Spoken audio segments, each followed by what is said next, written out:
Hi everyone, thanks for being with me. I'm going to do a whip around of the news as it stands today on the 25th of July 23. So if you're watching this in 12 months time, bad luck, old news, and some of it was probably proved to be true, some of it probably hasn't. But I'm going to whip around, and what I'm going to suggest that you do, if you wouldn't mind, is to start with this: subscribe to my channel, ring the bell for further notifications, and let me know what you think in the comment section below.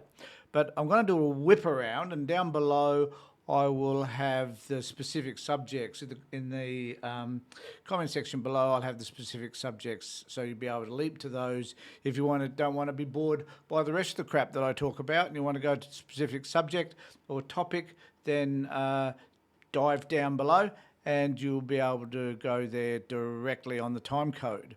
Now, I'm going to start with, I've got a stack of stuff, as I often say, across my Chrome. And I'm going to just go through little bits and pieces. I don't know how long this will take or how boring it will be, in fact. But I want you to join with me and have a conversation about a lot of this stuff. And I'm first going to start by talking about this new product that's out. Now, we have a beer in Australia called 4X. Now, we've often argued that 4X is called 4X because Queenslanders don't know how to spell beer. We've just come to the conclusion, though, that Elon Musk doesn't know how to spell social media. So because he doesn't, he came up with this fabulous renaming of Twitter, and he's calling it X. So we can start telling people to X off as opposed to F off. It has no significant meaning to me. Don't know what it's all about, but I happen to use Twitter, so I guess I will be Xing from now on. And the only thing I can think of that relates to X is when you're marking a form and you've got to fill in a box, and then you either tick it for okay or X for not okay, or sometimes you just put the X in the box to let them know that that's the answer that you want. But normally I think of it as a negative thing, the old X, as opposed to a tick. But I guess Nike have got a thing around the tick, so it'd be hard to use that. And my guess is that there are people who have registered the X as well. So I don't know how he gets around that. Clearly, he has a lot more money than sense. That's obvious. He bought Twitter. But nevertheless, X is interesting, I think. So let's see what happens with X. It's a stupid friggin' name. We've all become used to Twitter. Why in the hell would you change the name unless you're an idiot? Well, I guess there's very little disputing that in the case of Elon Musk, he fits into that category. So, okay, so that's the first thing. Elon Musk has changed Twitter to X. So who knows what that means? And I do wonder, does he pay a commission to a marketing company to come up with something like X? And it's interesting to note that Nike came up with the tick because they ran a competition. And result of that competition, someone came up with that specific design of the tick, and it's a worldwide brand. I don't think X, in the way that, even though he's marketed, so I don't know whether I can show you here, but those of you that look at the X, one stroke is down and the other one has got two lines on it and it comes across the other way, hence the X. So I don't know the significance of any of that, and if anybody could tell me, please let me know. The other thing that I want to talk about is there's a stack of stuff in the news at the moment in relation to Dutton's Pacific detention centres and how much money was paid to those organisations like, what's it named? I think it's Serco, and the other organisations that have been paid millions and millions of dollars to look after a handful of people, and that how much money went to them, and because at the time, apparently he was Home Affairs Minister. So they're all asking this question. Minister for International Development in the Pacific, Pat Conroy, has shared more photos in social media from the Solomon Islands as his 3-day visit continues. So I don't know what that was, 2 minutes ago on X, even though it's got the Twitter mark on it. That was 25th of July, 2023, apparently. So, yeah, what do you think? Should he be held accountable for that, or should he not? And, you know, they talk about transparency. So should he tell us what he used that money for, why he used that money, and whether it was appropriately used? I think that's a really good question. It's about time someone put him on the hot seat, because he seems to do the same to everybody else, groundlessly, I hasten to add, but nevertheless seems to want to be able to penalise others for not being transparent. This man is probably the least transparent person on this planet, along with his friend Mr. Morrison. There was another item too that I thought we could have a look at, and I'll just try and bring this one up. And this is Australia blocks acquisition of lithium mine by China-linked firm. Now, the question being asked of everybody is, should we be tougher on China? Well, I reckon being tough on China is about not allowing them to buy some of our resources, and particularly lithium, which is, I think lithium's used in computers and other things. So it's an important ingredient for them to have. There was this company that was ailing a little bit and was about to go out of business. And then, of course, Chinese company put their hand up and said, I'll be prepared to buy it. And our friend Charmy Chalmers said, no, I'm not going to let you buy it. It's just not going to happen.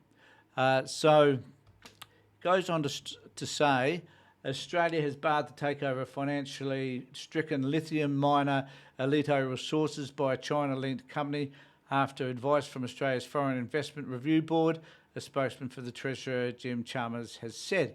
Chalmers issued a prohibition order stopping Asteroid Corporation from acquiring an additional 90.10%, I guess that would mean they'd own the whole bloody lot, basically, of lithium miner Alito Resources, was to bring its stake to 100%. There you go.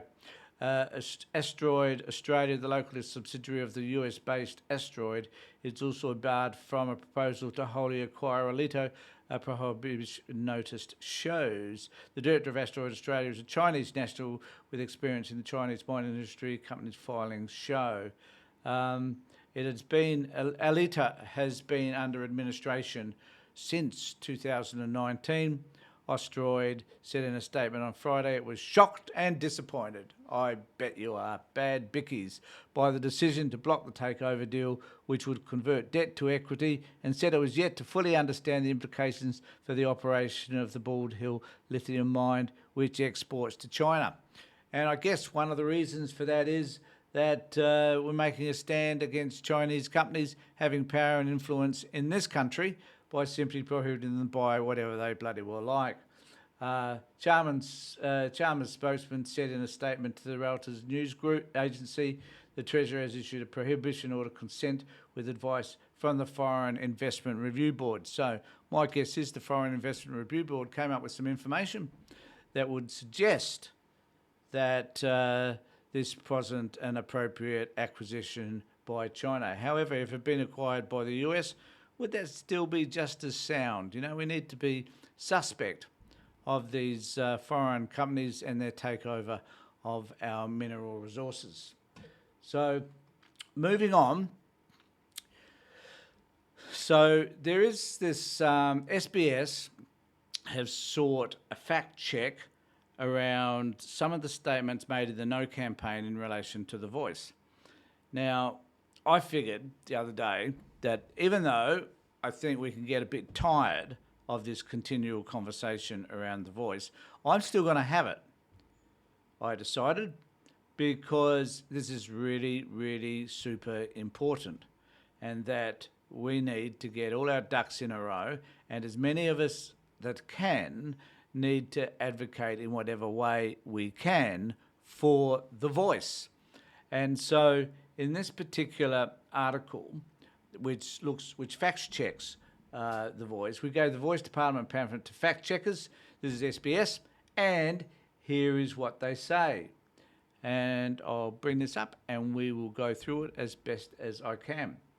The official yes and no pamphlets in The Voice. I'm sorry if that's a bit small for you to read, but I'll do my best.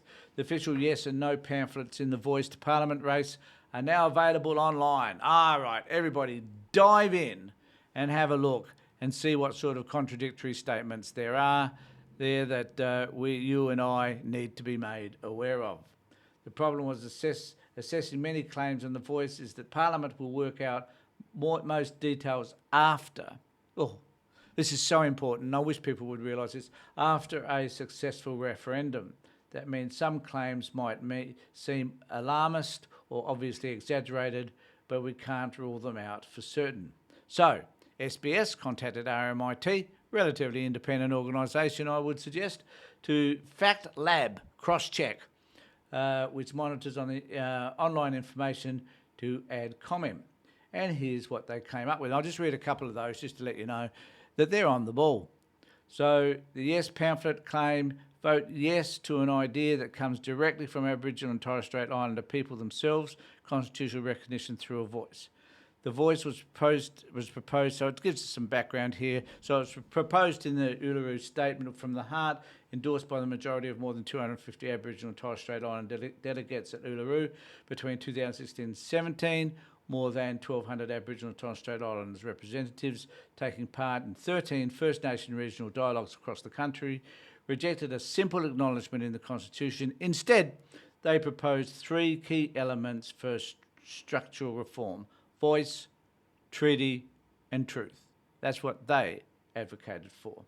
Claim, the Voice will give advice on key issues facing Aboriginal and Torres Strait Islander people, from better infant health to improved services in remote areas.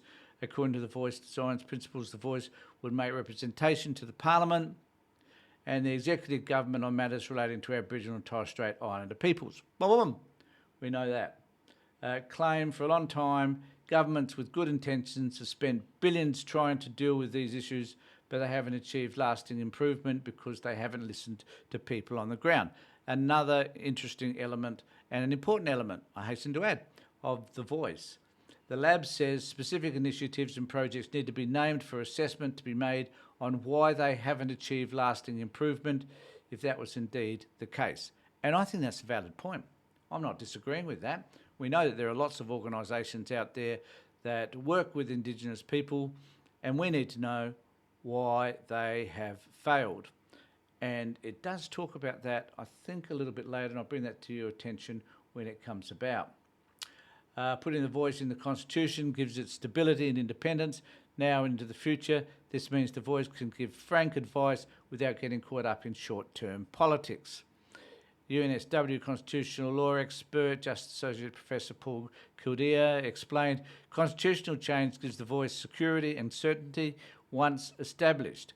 The Voice could only be abolished if Australians agreed to that at another referendum. By contrast, a legislative voice would be far more vulnerable. A future government could get rid of it by passing an ordinary law. To do that, it would only need to win the support of a majority of members in the House of Representatives and the Senate. So in other words, it could be abolished by some right-wing nutcase, namely Dutton.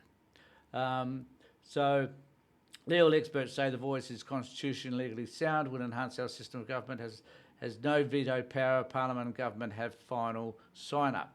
The lab says analysis on the Voice in the executive by Elisa O'Connor and Andrew Edgar from the University of Sydney Law School explains how the consultation process are designed to avoid litigation and instead encourage parliamentary accountability. The design principles known as Voice Principles of the Aboriginal and Torres Strait Islander Voice, agreed by the First Nation Referendum Working Group, clearly state the Voice will not have a veto power. That is what the Voice says. Now, we get to the real interesting shit. In the no pamphlet, though, the Voice specifically covers all areas of executive government. This means no issue is beyond its reach. The High Court would ultimately determine its powers, not the Parliament. It risks legal challenges, delays and dysfunctional government. So this is the no campaign spouting out their arse. However, Fact Check says Members of the Constitutional Expert Group, as well as the Australian Law Council and other constitutional law academics, all reached the same conclusion. Quote, "The Voice, as it is currently proposed, could not make binding demands of the government, nor would it have the power to veto legislation." Boom, boom. Claims on social media that The Voice could use the High Court to force policy outcomes, alter the content of laws, or change a government decision, such as land grabs or forced reparations payments, have no legal basis.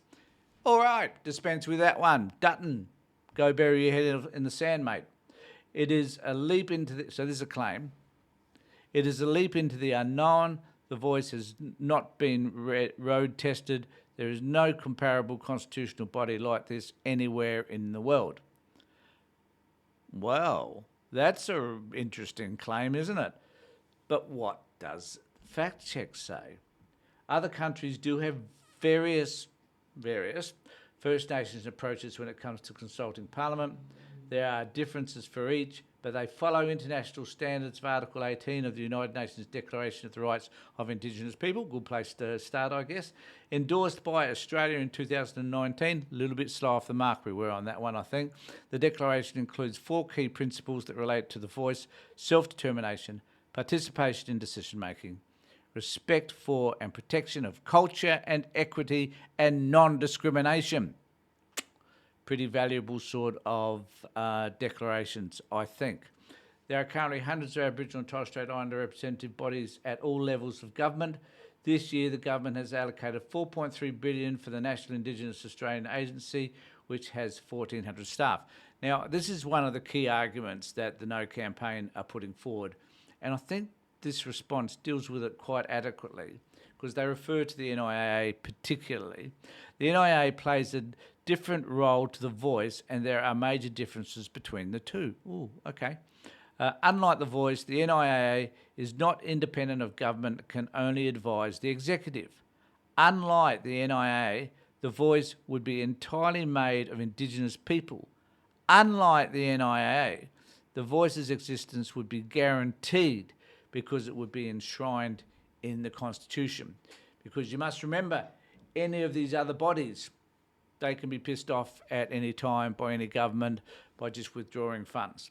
But with the Voice, that ain't going to be happening because it's enshrined in our Constitution, or will be, hopefully. Claim: a centralised voice risks overlooking the needs of regional and remote communities. A national voice cannot speak for country. Well, who does? You can't tell me the National Country Party does, because they're so embedded with the right wing in particular, and people like One Nation. One wonders. The First Nations Referendum Working Group made clear in the Voice principles its focus on communities and the expectation that members of the Voice will connect with them. The design principles note that the Voice will be chosen by Aboriginal and Torres Strait Islander people based on the wishes of local communities and would have specific remote representatives. Members of the Voice will be expected to connect with and reflect the wishes of their communities. So, in actual fact, it's based on making sure that remote communities, whereas they haven't in the past, will have a voice in the decisions that concern their communities. And I think that is extremely, extremely important. Have you heard of ADH TV? So it sounds like adult deficit or hyperactivity deficit disorder, and it probably is because it has our friend Alan Jones on it. So, but it's an interesting comparison. So in this particular article on the Financial Review, it says I don't know whether I can bring this up for you or not. I'll try. You can read most of that, I think. I'll get that bit smaller for you. Get rid of that. Inside Australia's Newsmax, Alan Jones-backed outrage network. Now, I've actually looked at some of their stuff, and to put it mildly, they are endeavouring to be as Trumpiest as they can, and they're trying to convince you and I that supporting them and yelling and screaming and shouting at the screen or through the camera is really the way to go to convince people that this is who you should be listening to. And but the obvious thing is they're trying to capture a market that the Sky News and the Murdoch press in Australia have captured to some extent through some of the media outlets in Australia and the Advertiser, a lot of local newspapers. So they've been able to do that relatively successful because we all really should despise Murdoch press, but they haven't clearly gone right far enough. So Alan Jones, when he was kicked out of Sky because he's an old fart who just yelled at the screen too much, went to this other network and he helped establish it, I believe. So it says here, in an unassuming back alley building so I like the way they describe that. So it's in an unassuming back alley. So it's a bit, it's kind of like a bit hidden away, I think. So in an unassuming back alley building in inner Sydney is Australia's Newsmax, an Alan Jones-backed right-wing online media network that broadcasts the views of those who aren't welcome, anywhere else. So people like Alan Jones who no longer have a job elsewhere, and his cohorts, whoever they might be, those people that are discarded by Sky and other right news networks have a place. And I feel so much better for them. So for 5 hours each weekday, Australian Digital Holdings, ADH TV, airs talk shows featuring Jones, Family First Party director Lyle Shelton, fabulous, the Australian columnist Nick Carter, and arch monarchist David Flint. Fabulous, fabulous cast of people. Now, I love this photo of this studio. My studio, the one you're looking at right now, looks better than this, And that's all graphically interface. I mean, so's mine, but that's all graphically done and looks like crap. Mine looks like crap too, but I haven't got any money. They've got more money than I have, so I'm really impressed by the fact that I've kind of done better in some ways than what they have. Topics range from COVID-19, health bureaucrats spouting utter lies, and migration to the voice to Parliament and woke slacktivism. Freedom of speech and religion is under violent attack, Shelton says in one of his shows. If you think I'm exaggerating, you've been living under a rock. Well, actually, the reality is, mate, that you come from under a rock. So let us be clear. Many of us aren't living under the same rock that you've been living under. And if you've got people like Jones and these other people on board, then clearly you're scraping what I think is the bottom of the barrel. So they launched in May and reached up to 130,000 people a day across its shows, and I think that's relatively impressive. But I do follow people like Dave Packman, for example, and Brian Taylor Cohen. Now, Brian Taylor Cohen's got 2 million people, and his is just a YouTube channel. They're no better than just a YouTube channel, I hasten to add. I did look up their site, and you have to subscribe. And I suspect if you subscribe, you're going to have to pay for it. And there's no way in the world I'm going to give Alan Jones any of my money. So bugger off. I won't be doing it. I think you have to be relatively desperate. But my point is there's a whole lot of other media outlets or podcasts or videocasts, whatever you want to call them, YouTube creators, who have created their own network as a result. And I guess, I'm one of them with my paltry number of subscribers, but, I'm working on it. Need your help? Please subscribe. They started Alan Jones Direct to the People on Facebook, where Jones he would have been the attraction because he had 200,000 followers before building their own platform, as Bulfin says. I don't know, Bulfin, is it Buffoon or Bulfin? Anyway, says to avoid text censorship. The move mirrors what Fox News star Tucker Carlson is aiming to do on Twitter. A failure, though, nevertheless. ADHT's board consists of Carter, former editor of the Weekend Australian, as one would expect, former ABC chairman Maurice Newman, and barrister Margaret Cullen. I don't know much about them, so I'm not going to make any comment. It is 8 or 9 staff. Hey, I'm doing better than them. I have 1, and you're looking at it. But nevertheless, they have a number of staff, so they must have some money and some backing in order to promote what they're doing. But I think it's only a subscription service. I can't see any advertisers there. Perhaps they do have some full for you for advertising on their particular network. Now, that's ADH TV. Now, the other thing I did want to talk about, and I'm just wondering whether I can find it, and it really is, I've got a stack of shit here, man. I must try and find my way to get through it. I wanted to have a look at, I can't find it now. Anyway, I'll talk about it anyway. The POMs, are a bit distressed. Now, if you've been under a rock, as been suggested by ADH TV, you probably wouldn't have known this, but England lost, or no, that's not true. That's not true. They weren't able to retain the Ashes, and they're upset. They're upset because Australia had the power, if not the audacity, if not the godlike quality that we have, to change the weather in a way which has been able to influence that final day. Because there is no doubt now, no doubt whatsoever in this, that God is on our side. Because we were able to retain the Ashes by washing out and clearing the tears of Piers Morgan and others, who are doing nothing but lampoon Australians way back to the